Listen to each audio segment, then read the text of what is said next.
be suitable for very young audiences. Parental guidance is recommended. Ang programang ito ay naglalabas ng sensitibong eksena at impormasyon. Striktong patnubay at gabay ng magulang ang kailangan.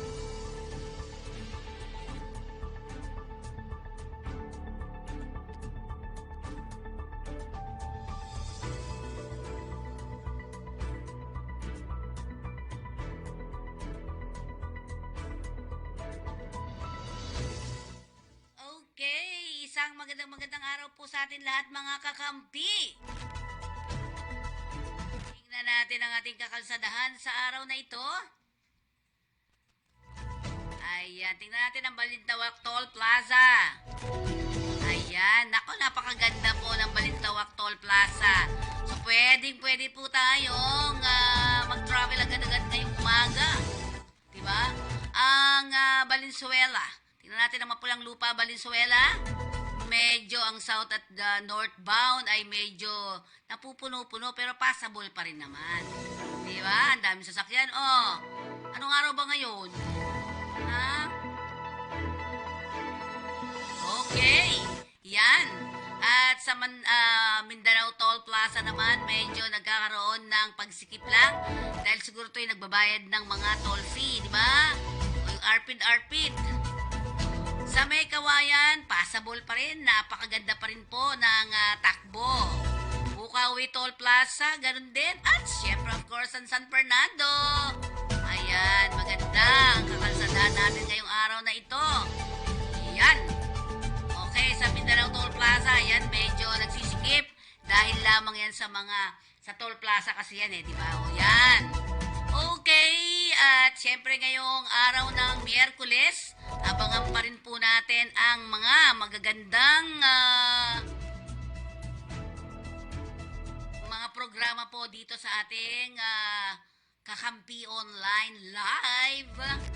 At syempre ang mga news natin ngayon sa ulo ng mga balita, 4.4 million Pinoy makikinabang sa 106 billion pesos ng 4-piece fund. DOJ kanselasyon sa passport ni Tevez, final and executory. Facebook page ng Philippine Coast Guard na pasok na ng hacker. Kami din kaya dati. Okay, NFA rice ibinenta ng palugi. Sisilipin ng Department of Agriculture. Isa lang sa 6 na pulis sa Jemboy Slay ang makukulong. Task Force El Nino, binuo ng Quezon City LGU. Elevator ng nag-malfunction, 18 katao na trap. Saan kaya ito Babaeng wanted, arestado habang kumukuha ng police clearance. Ayan, diba? Si Katotong July ba nasaan na? Okay, sa ating mga balita, higit na 4.4 milyong piso. Higit 4 milyong pamilyang Pilipino ang makikinabang sa Pantawid Pamilya ng Pilipino Program o 4-piece ngayong taon. Sinabi ni Budget Secretary Amina Pangandaman na 106.335 billion ang inilaan sa 4-piece na mas malaki kumpara nung nakaraang taon. 102,610 billion pesos ang nakaraan.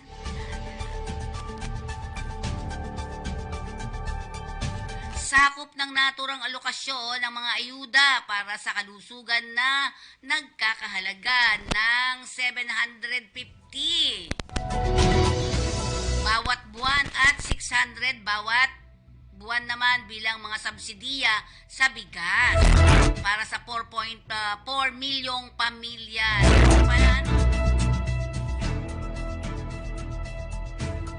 Sakop din ng subsidiya ng edukasyon na Nagkakaiba mula sa 300 to 700 bawat buwan para sa mahigit na 7 milyong mag-aaral.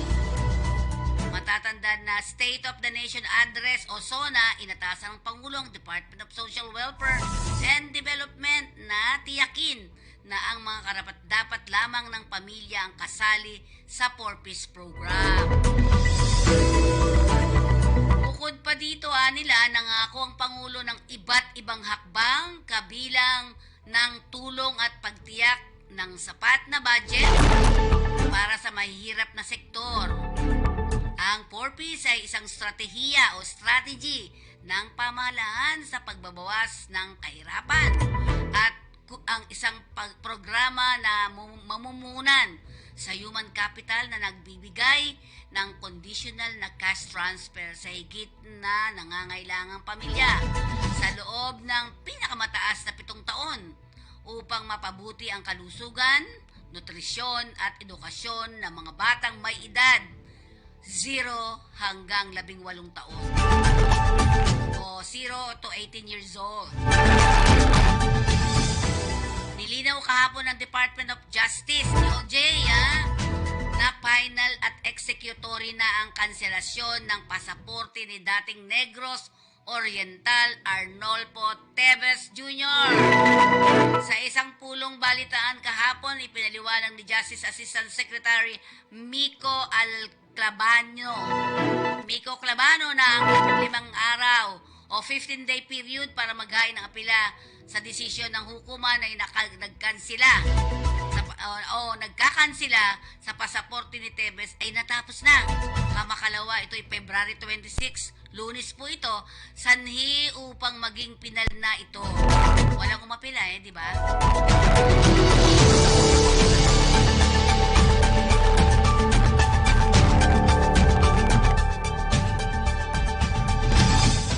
Matatandaan, noong unang bahagi ng Pebrero ay kinansila ng isang Manila court ang pasaporte ni Teves dahil sa patuloy nitong pagtanggi na umuwi ng Pilipinas at harapin ang mga kasong isinampa sa kanya kaugnay ng pagpatay sa yumaong si Negros Oriental Governor Ruel de Gamo. Si Teves ay kasalukuyang umanong nasa East Timor at humihiling ng political asylum. Nakipag-usap na rin si Justice Secretary Jesus Crispin Boying Remulla kay East Timor President Jose Manuel Ramos hinggil sa pananatili doon ni Teves. Nangako naman umano si Ramos na makipag-cooperate sila sa ating bansang Pilipinas. Gayunpaman, kinonfirma ng Clabano na walang extradition treaty sa pagitan ng Pilipinas at ng East Timor. Nangangahulugan nila ito na walang obligasyon ng naturang bansa na i-turn over ang dating mambabatas sa ating bansang Pilipinas.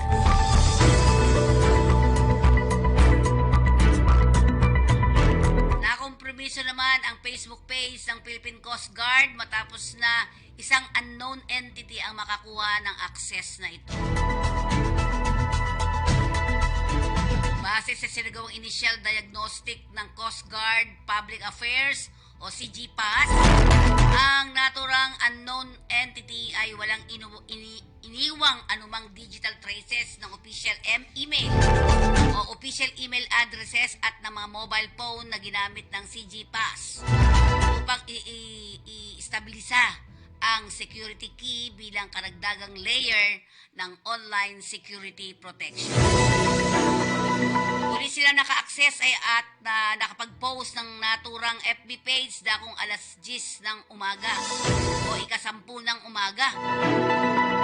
Ayon kay PCG spokesperson Commandant Rear Admiral Armando Balilo, may na-monitor ang CGPAS ng 2 malisyosong short videos sa kanilang official FB. Gayunman, nang tangkain nilang burahin ang mga naturang videos, ang services ay inalerto ng isang force switch account notification. Habang sinusulat ang balitang ito, hindi pa rin nababawi ng PCG ang access sa kanilang FB page. Gayunman pa min ang tangkain nilang burahin ang mga naturang videos, ang service ay inalerto na sila ng isang force switch account notification. Pansamantala rin muna nilang ginamit ang FB account na Tanod Baybayin. Noong February 15, 2024, isang security breach na rin ang namonitor ng CG Pass sa kanilang official X account o dating Twitter. Ngunit agad itong naresolba. Noong Enero, itong nakaraang Enero, nakatanggap din ng alerto ang PCG mula sa Department of Information and Communication Technology o DICT. Hinggil sa na-monitor na hacking sa PCG website. Gayunpaman nang reviewin ang website na kumpirma ng CG Pass na walang hacking activity na inireport sa PCG website. Napakahirap talaga niya. Sa bigas, tingnan nga natin ang ating batas. Sa bigas, ipinagutos ni Agriculture Secretary Francisco Pichu Laurel Jr. ang malawakang investigasyon sa umano'y pagbebenta ng National Food Authority ng libo-libong toneladang NFA rice sa isang negosyante na sobrang baba ng presyo at lugi ang gobyerno. Naku naman, bumuo si Laurel ng panel of investigador para imbestigahan ang aligasyon ng ilang opisyal ng NHA ang nagbigay permiso sa bentahan ng milled rice na nakaimbak sa NFA warehouse sa halagang 25 kada kilo. Lugi talaga. Walang bidding at makaraang mabili ang palay sa halagang 23 pesos per kilo. Ani Laurel, ilang dekada na rin naman napabayaan ng mga magsasaka at mangingisda dahil sa kapabayaan ng ilang opisyal na matingnan ang kanilang kapakanan sa halip ay nagpapayaman gamit ang kanilang pwesto.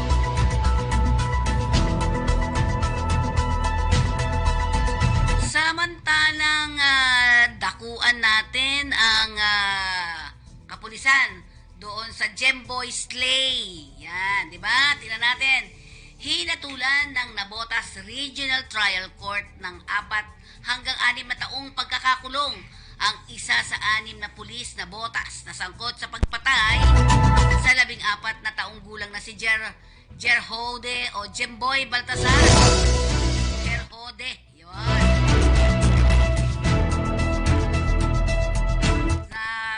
17 years old na si Herhodes Jemboy Baltasar noong nakaraang Agosto, nakaraang taon sa biktima ng mistaken identity. Si Jemboy po ay biktima ng mistaken identity.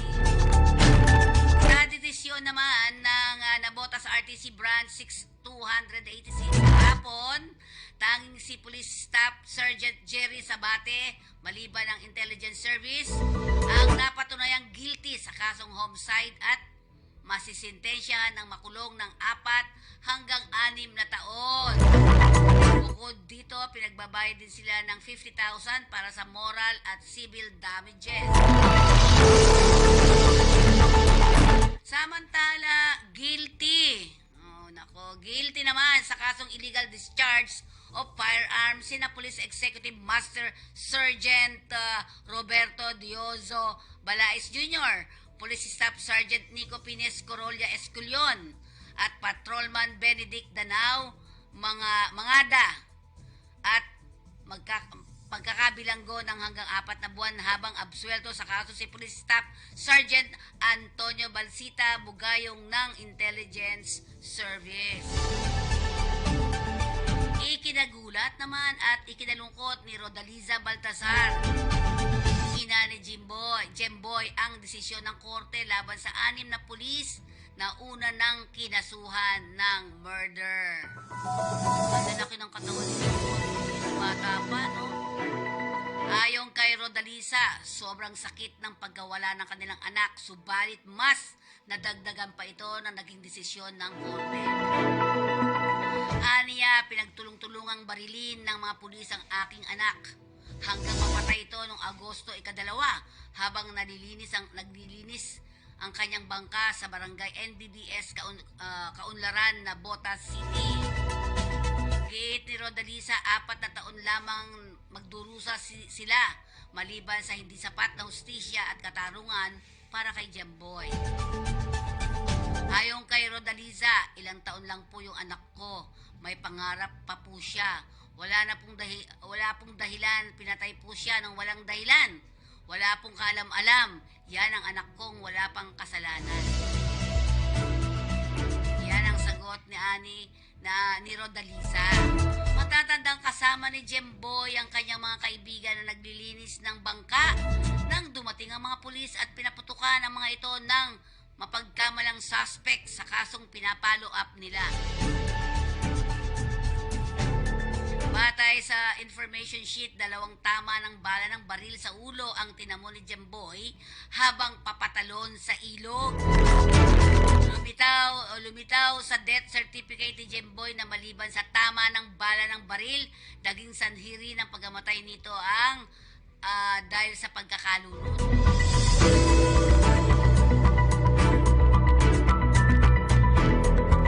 Dulot naman ng inaasang pagtindi pa ng mainit na panahon sa bansa, lalo na sa Metro Manila dahil sa El Nino phenomenon.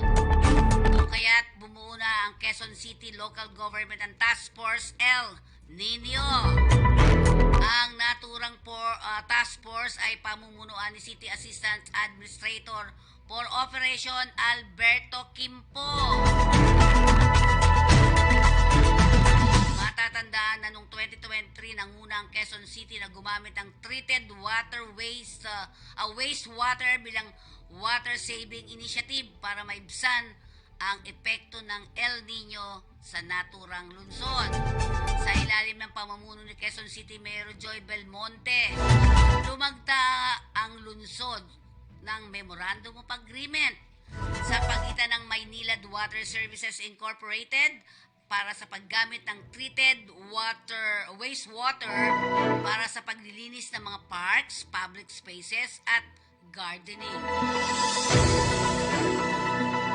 Samantala, palalawakin naman ng City Engineering Department ang instalasyon ng rainwater harvesting system sa marami pang public facilities gaya ng eskwelahan, ospital at multipurpose building.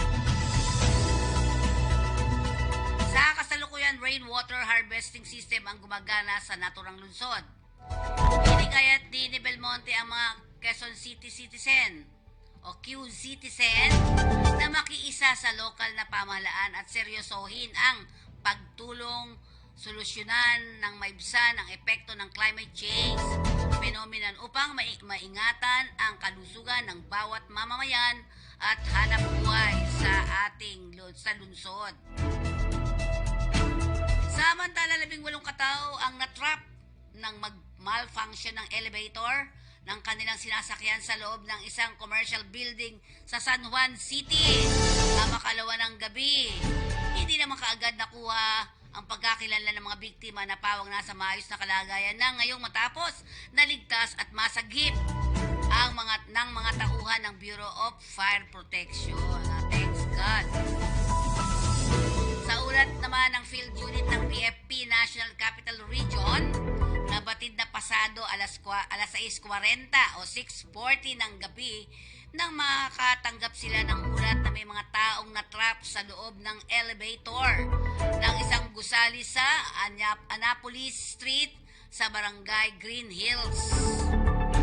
Sinabi na nag-malfunction ang elevator at tumigil sa pagitan ng ikalawa at ikatlong palapag ng gusali sa upang hindi makalabas ang mga taong sakay nito. Samantalang kagad namang rumusponde ang mga tauhan ng BFP at binuksan ang pintuan ng elevator at saka inasistihan ang mga biktima upang ligtas na makalabas bago pa man sila masuffocate sa loob. Kung ika-7 o 7:45 o 7:45 ng gabi nang ligtas na mailabas ng elevator ang mga biktima. 7:45. Samantala, isang babaeng wanted sa pulisya ang inaresto habang kumukuha ng police clearance sa Pasig City, Kamakalawa. Kinilala ng Pasig City Police Chief Police Colonel Celerino Sacro ang naarestong suspect sa alias na Margie, 24 years old at residente ng Barangay Palatio, Pasig City. Batay sa ulat na batid na dakong 1:20 ng hapon ng arestuhin ng mga tauhan ng Caniogan Police Substation 2 ang suspect sa loob ng kanilang tanggapan ng matagpuan si Dr. Sixto Antonio Avenue, Barangay Caniogan, Pasig City. Nauna rito nagtungo umano sa presinto ang suspect upang kumuha ng naturang police clearance o yung tinatawag na National Police Clearance. Gayunpaman habang pinoproseso ang kanyang aplikasyon na tukoy ng mga pulis sa pamamagitan ng National Police Clearance System na ang suspect ay wanted sa batas. Hindi nakapalag pa ang suspect ng arestuhin at silbihan ito ng pulis ng warrant of arrest na inisyu laban sa kanya ni Honorable Eliza Ramirez Sarmiento Flores, ang presiding judge ng Pasig City Regional Trial Court or RTC Branch 71. Dahil sa mga kasong paglabag sa Cybercrime Prevention Act of 2012 o Republic Act 10175 at paglabag sa Section 8D ng RA number 11765 o mas kilala sa tawag na Financial Product Service Consumer Protection Act in relation to Section 6 of RA 10175. Cybercrime. Nakapit ngayon ang suspect habang hinihintay pa ang commitment order ng hukuman laban sa naturang suspect. Yan ang kabuuan ng ating mga balita. Tingnan pa rin natin ang ating kakalsadahan. Naku, traffic na sa Mindanao Toll Plaza. Ang papuntang southbound, ayun no. At sa Mapulang Lupa naman din po ay medyo nagbabagal ng paunti-unti ang papuntang northbound. Ang southbound, mabilis pa rin naman. May Kawayan, wala naman trouble, walang problema. Sa Bukawi Toll Plaza at sa San Fernando ay okay pa rin naman po. Tayo ngayon ay dumako sa ating ulat panahon.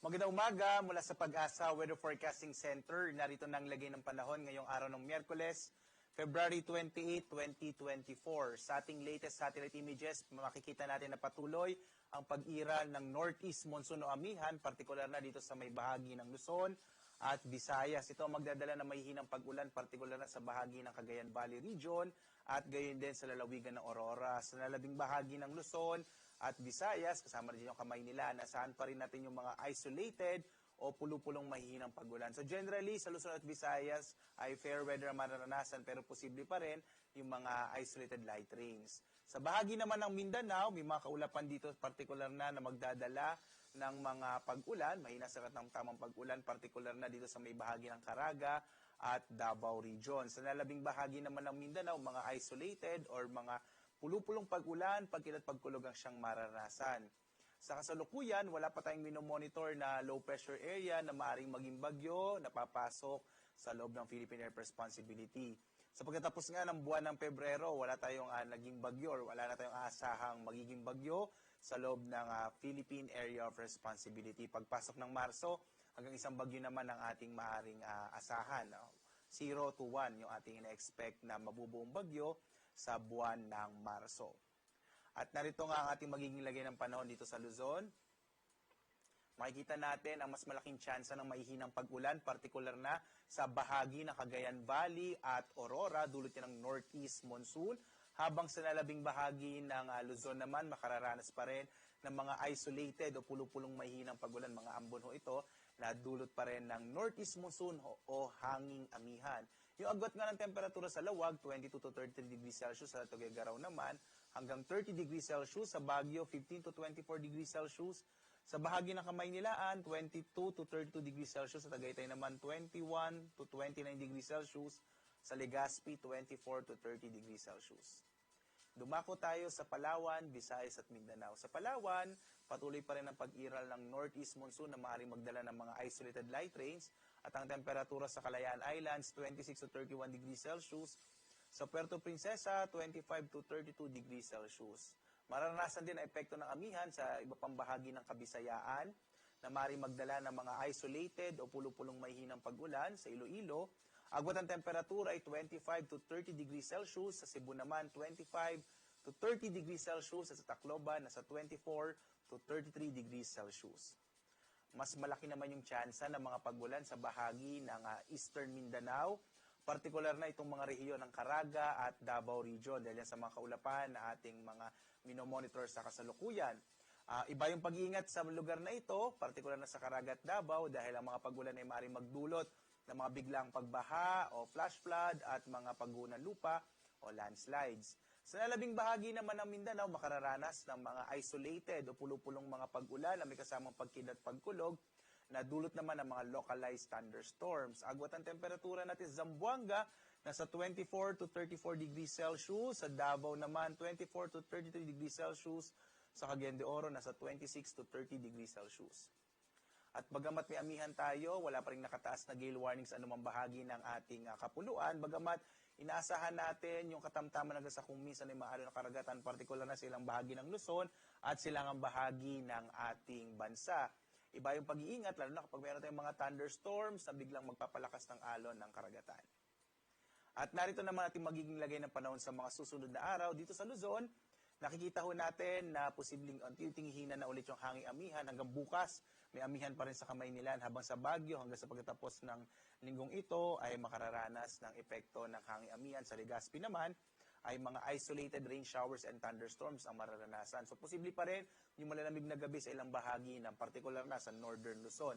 Sa Metro Manila, in the next 3 days, ang agwat ang temperatura ay 22 to 30 degrees Celsius. Sa Baguio ay nasa 14 to 25 degrees Celsius. Sa Legazpi naman, nasa 24 to 32 degrees Celsius. Samantalang dito sa Kabisayaan, hindi na po ihina na itong amihan. Kaya ina-expect natin o inasa natin magiging lagay ng panahon sa sunod na 3 araw ay mga isolated rain showers and thunderstorms, mga pulo-pulong pag-ulan, pagkid at pagkulog. At ang ating mga Regional Services Division ay naglalabas ng mga thunderstorm advisories para sa mga specific details ng mga pag-ulan sa mga nabanggit na lugar. Sa Metro Cebu, in the next 3 days, ang ating inaasahang temperatura ay mula 24 to 31 degrees Celsius. Sa Iloilo naman, 25 to 32 degrees Celsius. Samantala sa Tacloban, nasa 24 to 33 degrees Celsius. At dito sa Mindanao, inaasahan pa rin ang patuloy na epekto mga pag-ulan dito sa may bahagi ng Metro Davao in the next 2 days. At pagdating ng Sabado, inaasahan natin yung mga isolated rain showers and thunderstorms na mararanasan din sa Cagayan de Oro at sa Zamboanga City. Sa Metro Davao, ang agwat ng temperatura ay mula 24 to 32 degrees Celsius. Sa Cagayan de Oro City naman, 25 to 31 degrees Celsius. At sa Zamboanga City ay nasa 25 to 35 degrees Celsius. Ang araw natin, sisikat, ganap na 6:50 na umaga at lulubog, ganap na 6:04 ng gabi. At sundan pa rin tayo sa ating iba't ibang mga social media platforms. Dito natin nilalabas, lalo na yung mga specific at mga detalyadong lagay ng panahon sa mga iba't ibang lugar sa ating bansa. Maaari tayong mag-follow sa ating Twitter, sa ating X, Facebook, YouTube at sa ating website www.pag-asa.dost.gov.ph. At live pa rin na nagbibigay update mula dito sa Pag-asa Weather Forecasting Center. Ako naman si Obet Badrina. Maghanda tayo lagi para sa ligtas na Pilipinas. Maraming salamat po. Salamat sa inyong pagsubaybay.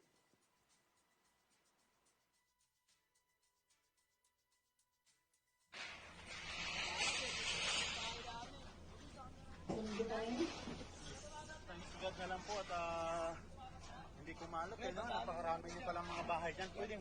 Pwedeng mag-ano ako dyan saglit. Thank you.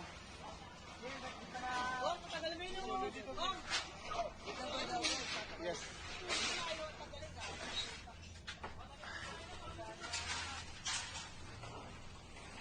Yan, nandito po tayo sa area. Moderna, no? Moderna. Yung likod Moderna. Pero ito, anong lugar? Malaya Extension 125, Tondo, Manila. So ayan po, andyan pa rin po yung ating mga taga Bureau of Fire Protection at patuloy pa rin po sa pag-aapula ng mga natitirang mga apoy o sunog. Ayan. So bali ilang bahay po ito?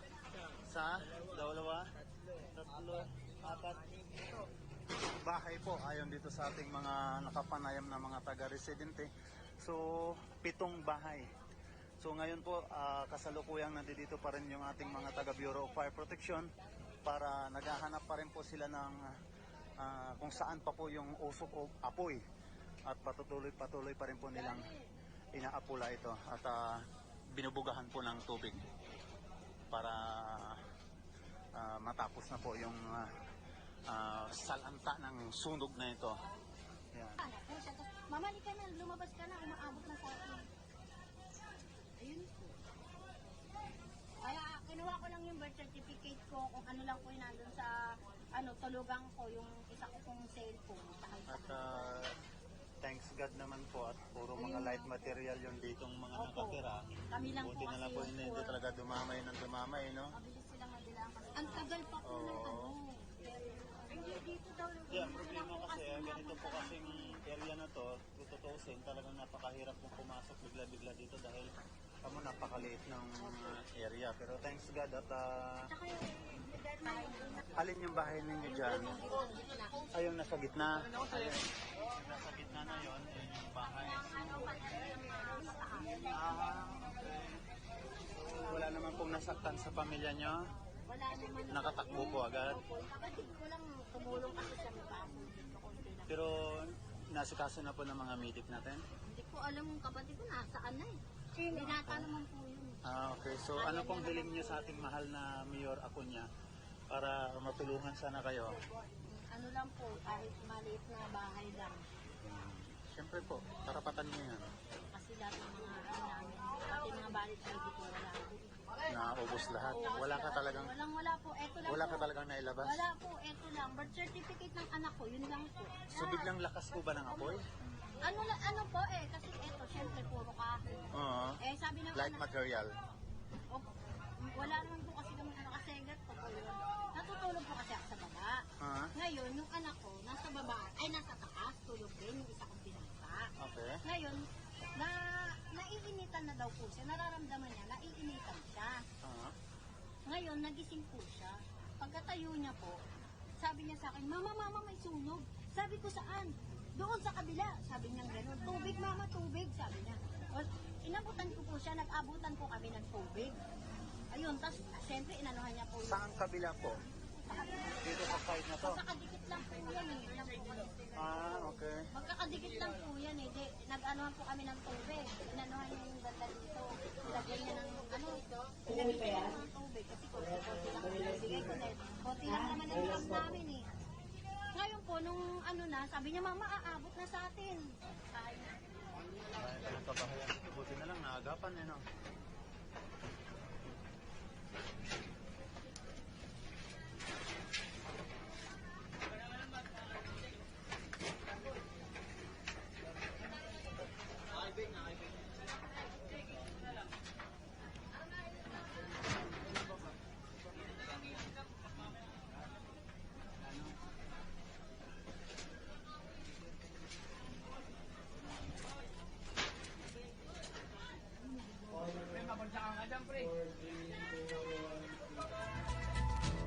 Ayan, no, di ba?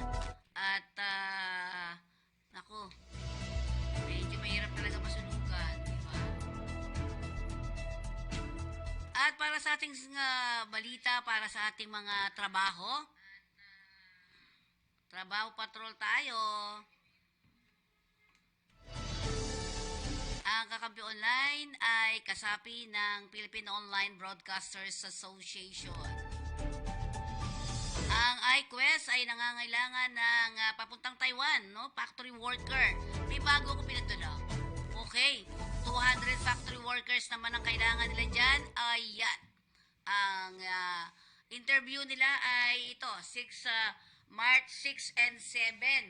Okay, March 6 and 7 para sa factory workers sa Taiwan. Tama ba ako? Okay, next natin. Yan, apply now kayo pa. Mag-apply po kayo sa EQ Scan QR Code. Ayan, no? Maganda po ang iQuest kasi wala talagang placement fee po. Matatagpuan ang iQuest sa kanilang website. Yan, www.eqmanpower.ph. Sila po ay matatagpuan dito sa may 1679A Mabini Corner, Malbar Street, Malate, Manila. Ayan po kanilang mga telephone number. Pangasinan, nandyan din po sila sa Tapuac District, Dagupan City. Second floor, Galaxy Prime Building. 80 factory worker. Ito yata yung susunod? O Taiwan din to? 80 na ang kailangan naman ito. 80 factory workers sa Taiwan. Ayan. Saan ba yan? Okay. Ang kailangan nila education, college graduate o new college graduate of electrical, electronics, computer, engineering related STEM course is an edge. With working experience in electronics and semiconductor factory is an advantage. Next natin. Ito mga kailangan na updated resume, valid passport, UMID ID or UMID certification. National ID is if UMID is not available. Updated voter certificate, diploma or term of reference. Siyempre of course from PSA, birth certificate po ang kailangan dyan. Ayan. Next natin. Ayan, to learn more about OZE, please visit their official website and social media by scanning those QR code. Ayan, picture po ninyo at scan ninyo. Ayan, pwede kayo dyan. Okay? Next natin, para mas makilala nyo maigi, apply now for EQ, scan QR code. Meron na tayo dito.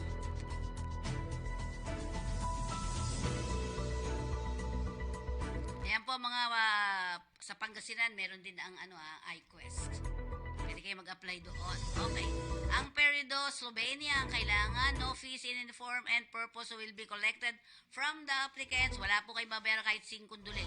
Manpower pooling po muna, ha? Okay, ano mga kailangan? Same pa rin naman,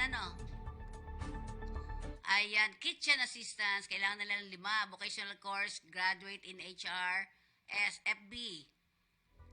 With NC2 certificate, must have at least 2 years experience in fine dining restaurant, hotel industry, babae o lalaki, basta't magaling sa English communications.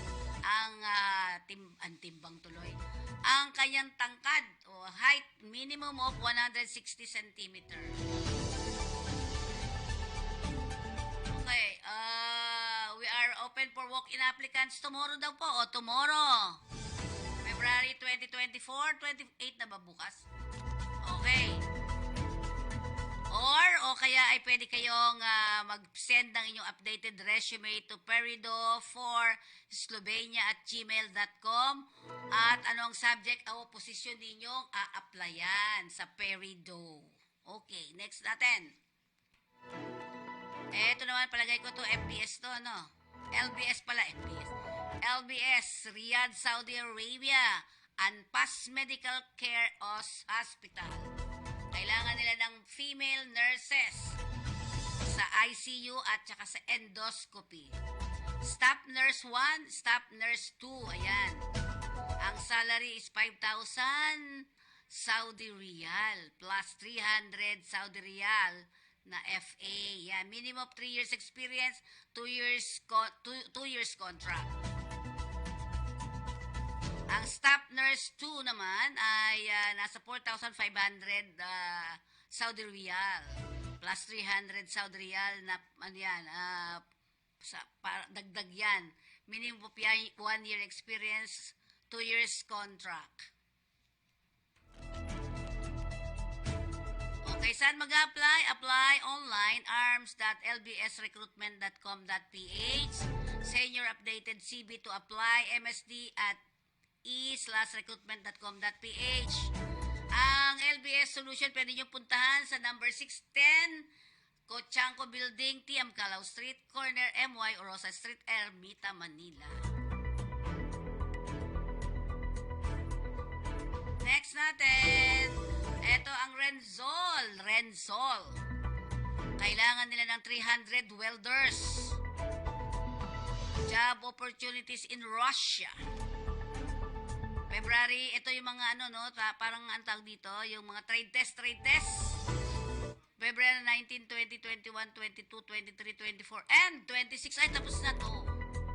Yung kanilang Okay. So, kailangan dyan, trade test talaga. Wala pong walk-in, ha? Next. Okay. Dito naman, 100 female cleaners in Saudi Arabia. Ang Delta Beer ay nangangailangan po ng 100 female cleaners. Yan. Ang Delta Beer ay matatagpuan sa Unit 2D, second floor, Miramonte Building, 53 Senator Hill Puyat Avenue, corner Ross Boulevard, Pasay City. Ang landmark nito, Camel Appliance, Buendia, Pasay. Pasay City, next to Shell Gas Station, Buendia. The owner, Margie Socorro Sacote. Contact 639-276-78745-4. Yan po ang ating trabaho patrol. Magpaalala muna tayo sa ating himpilan.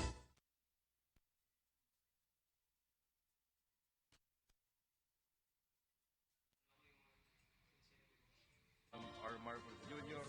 and First Lady Luis Araneta Marcos. Yan po ang ating RTBM. Thank you all for being here to see us off. The members of the cabinet present here today, Speaker Martin Romualdez, of course the First Lady Lisa Araneta Marcos, the AFP Chief of Staff Romeo Browner, the PNP Chief Police General Benji Acorda, Philippine Coast Guard Commandant Admiral Ronnie Gaban, my fellow workers in government, ladies and gentlemen, good morning. Please take your seats. I am embarking upon a visit to Australia as a guest of government upon the invitation of Governor General David Hurley. It may be recalled that we welcomed Governor General Hurley to the Philippines almost 2 years ago when he represented the Australian people during my inauguration ceremony. We appreciate this personal extension of friendship, and I wish that through this visit, we will be able to not just convey our camaraderie, but the goodwill over the entire Filipino nation to our friends in Australia. Following our historic decision to elevate the partnership between the Philippines and Australia from a comprehensive to a strategic partnership last year, it is now our turn to reciprocate the visit made by Prime Minister Albanese and extend to our Australian friends our strong commitment to this partnership, to this friendship, and this alliance. As part of this visit, I will have the opportunity to address the Parliament of Australia and provide greater detail on the commitments that we place in this partnership and our vision for the future of the Philippines. I will make sure to acknowledge the ever-growing relations on defense and security with one of our only two status of visiting forces partners, as highlighted last year by the success of Exercise Along and the Maritime Cooperative Activity. I shall also highlight the huge potential in trade and investment that we should maximize in the coming years. After all, economic security is a vital component of national security. Finally, I anticipate an enhancement of the mutual understanding between the Philippines and Australia as we share a common vision not just for our bilateral relations, but for the peace and security of the region as well. Our engagement in the Parliament will also feature conversations with Australia's legislative leadership, who are vital partners in ensuring a favorable and an enabling policy to our relations to continue its upward trajectory. I will also have the opportunity to expand our wide-ranging cooperation with Australia through the formalization and signing of 3 agreements. Collaboration in these additional fields is a clear indication that the strategic partnership which we have embarked upon provides greater energy and optimism for closer cooperation that is mutually beneficial to both Filipinos and Australians. I am honored to bring with me in this visit the best of our motherland and our inherent desire for peace and prosperity.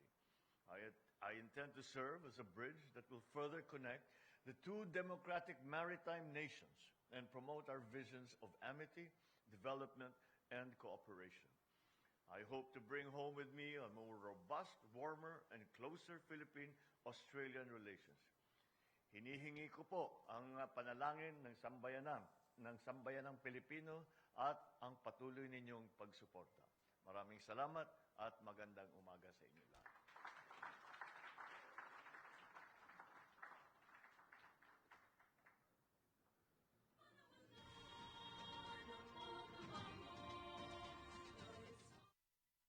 Okay. At syempre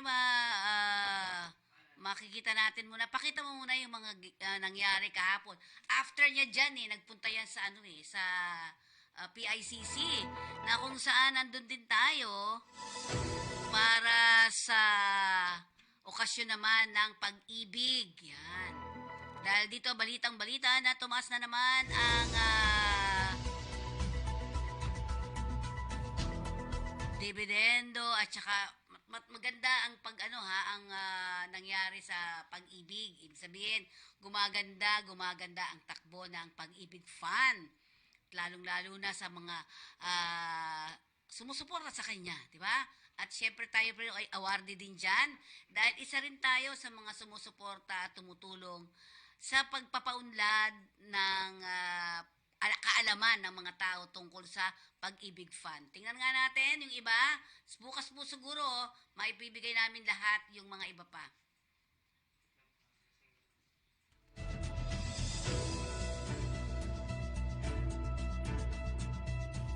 At syempre mga kakampi, tingnan ninyo ang inyong kakalsadahan. Habang inaayos pa. At isa ang kakampi sa nagkaroon ng award, pagtulong at suporta,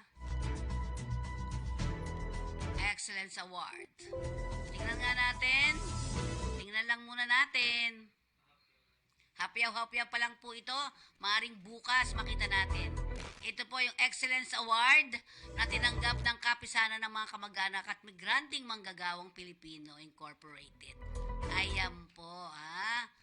Ito po yung ginanap sa PICC. Andyan ang mga heads ng mga taga-pag-ibig fund. Ayan.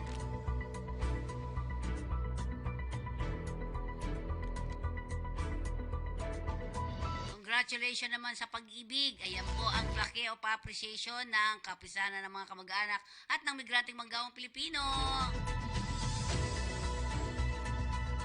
Ayan. At bukas po, baka maipakita na namin ang binanggit ng ating Pangulo para sa mga OFWs at sa lahat ng miyembro ng Pag-ibig Fund. Mamaya, oo. Sige. Maraming pong salamat. Magpaalala muna tayo mula sa ating himpilan. Okay, ang ating Sincerity Cafe and Restaurant na matatagpuan sa iba't ibang panig ng Kamaynilaan at dalawa naman sa Quezon City. Ang ating mga telephone number ay 8241-9990 and 8241-9972 para sa inyong mga catering. Baka gusto nyo po magpa-deliver. Apakasarap ng ang pinaka-number 1 dyan na masarap po sa Sincerity ay ang kalan chicken. Ang paborito ko dyan ay oyster cake, di ba? 1956 pa ng itayo ng Pamilya Uy ang naturang Sincerity Restaurant na matatagpuan sa iba't ibang panig ng Kamaynilaan tulad ng 519 Quintin Paredes Street, Binondo, Manila. Meron din tayo sa 238 Banawi Center, Banawi Street, Barangay Manresa, Quezon City. At kung kayo na may matutungo dito sa Lucky China Town Mall, ayan, nasa ground floor ng Binondo, Manila. Meron din sa Unit 2, 285 Gibara Street, corner Hardboard Street, Little Baguio, San Juan. Matungo naman kayo sa Robinson's Magnolia, Express Sincerity rin po ang naririyan. At ang SM Mega Mall sa Quezon City.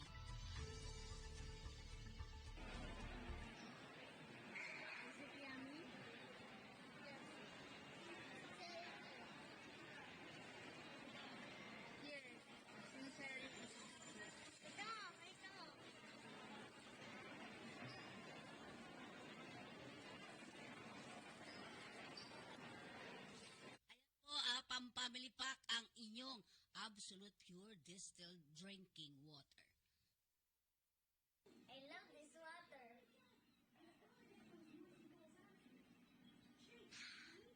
Thirst quenching.